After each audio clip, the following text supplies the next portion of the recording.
Okay, I eat the same smoothie every day, and this is how I make it. I get frozen strawberries. You can use whole or sliced. I get whatever's on sale. I mix in some frozen blueberries. Once again, sometimes I get fresh and freeze them, whatever's on sale. I don't measure anything, I eyeball it. That was probably too much.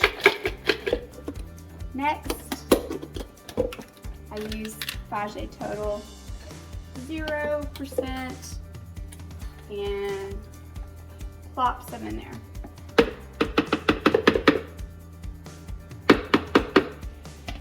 I add a banana.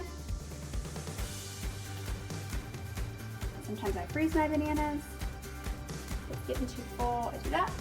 Next I use milk, which is almond milk. I use the vanilla most of the time, or I use the plain, whatever I can find. Pop a little in there.